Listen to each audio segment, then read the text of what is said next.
With the feet flat on the ground and back gently pressed into the ground, we're going to slowly raise one leg at a time up in the air.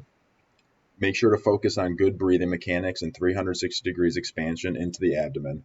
The goal for this is to be able to move just the hip itself and not the pelvis in the back with the hip.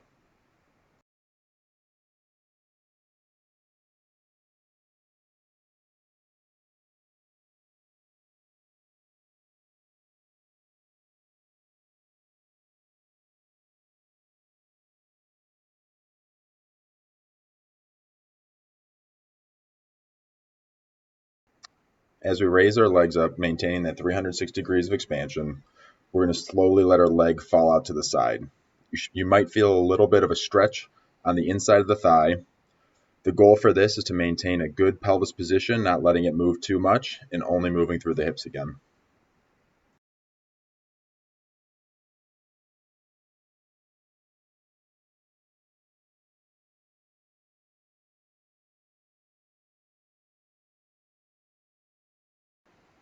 From the same position, we're going to slowly make small circles with the hips. Again, not letting the pelvis move and still maintaining good abdominal expansion with your breathing.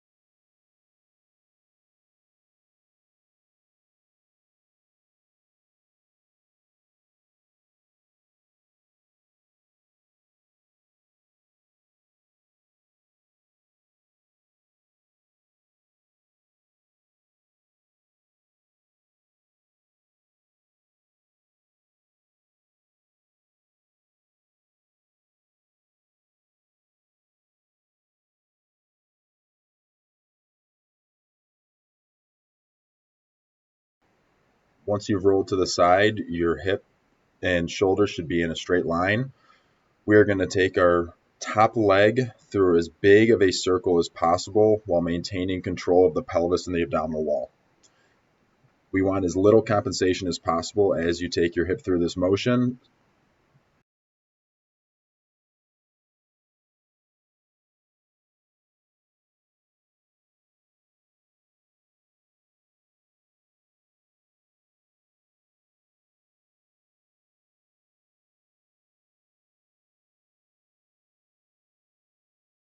Now we're going to begin the rolling sequence, pushing the shoulder and hip that are in contact with the floor into the ground. You're creating support through those bottom extremities. Now we're going to open and close the pelvis just like you would a book.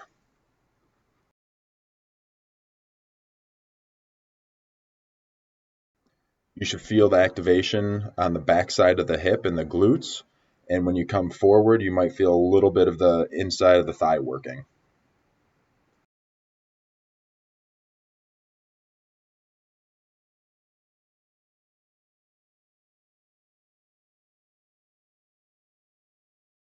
Now we're going to roll to the other side. We're going to repeat that same sequence with the slow, controlled hip circles.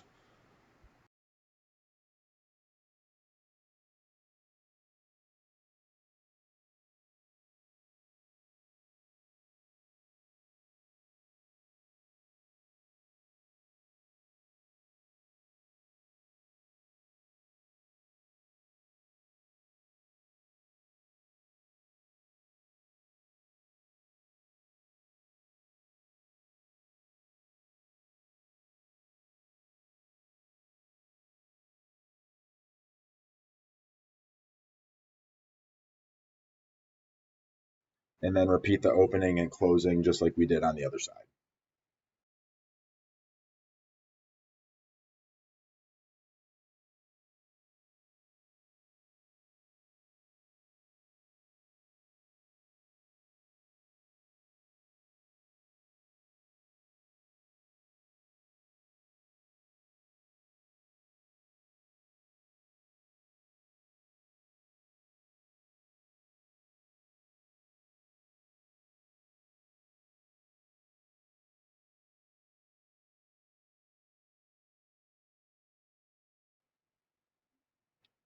Now that we came back to our back, we're going to slowly roll up to our elbow into this low oblique sit position. Spine should be nice and long. Bottom leg, in this case the right leg, should be pushing into the floor the entire time. Just like with the side lying position, you should feel the glutes working when you're going backwards, and you should feel a little bit of a stretch going forwards. Now as we come up, you're going to keep pushing that knee and elbow into the ground to help raise yourself up. This will really fire up the glutes and is great for anything squatting and deadlifting.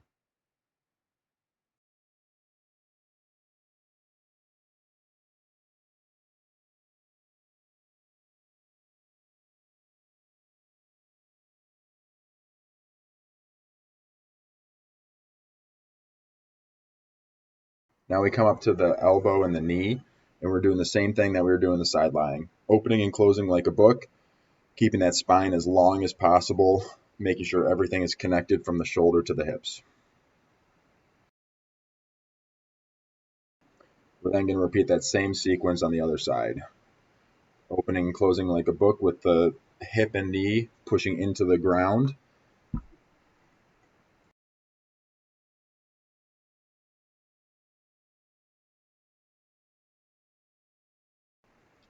Then we're going to start coming up and slowly lower yourself down.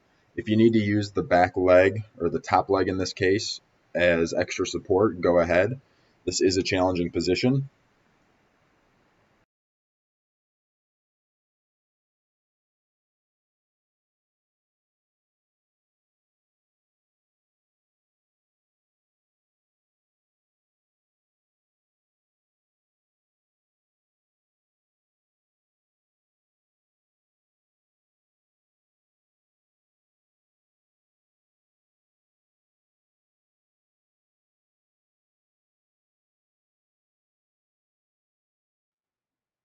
Now we're going to do this very similar thing from the high oblique sit position. So the hand is supporting as well as the hip and the knee on the downside.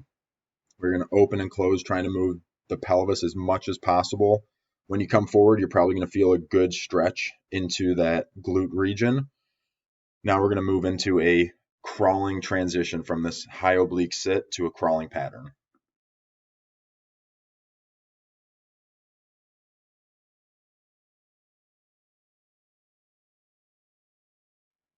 We can change which part of the glute is working more by changing the direction that we're going to move to. The direction will always follow the downside middle finger. So in this case, the middle finger and the knee are almost in alignment. So I'm going to be moving over that knee directly. We're going to transition to the other side and repeat that same sequence.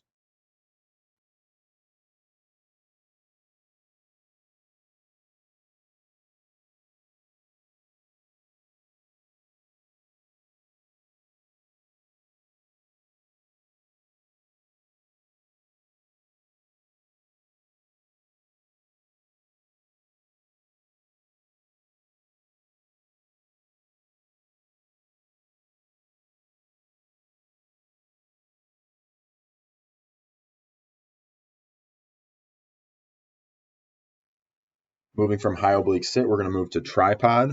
Now we can focus on how the foot and the hip are working together. Again, we want to maintain a nice long spine. Here we're going to do a little bit of hinging work.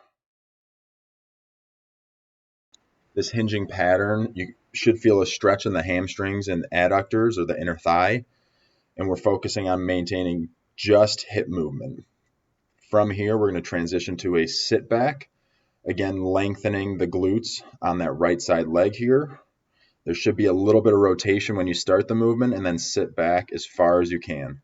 Many of you won't be able to sit back very far. However, make it as comfortable as possible while still getting a little bit of that stretch. We're going to rotate to the other side, repeat the same sequence with the hip hinging and then the sit back.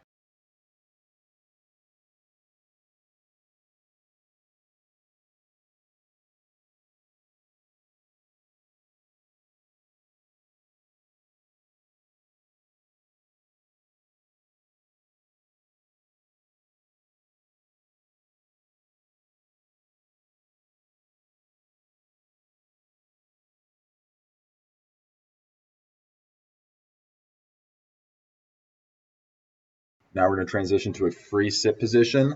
You should feel your sit bones pushed hard into the floor, long spine again. And now we're going to isolate just the hips one at a time. There should be a little bit of a lean back. You should feel your abs working, hamstrings working a little bit, and then the hip flexors on the side that's being lifted.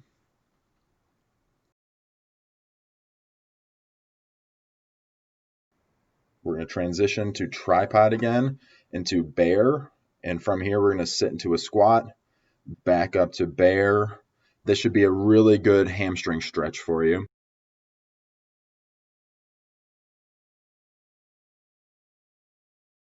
Once you've completed the hamstring stretch to deep squat, we can transition back to tripod, back to free sit.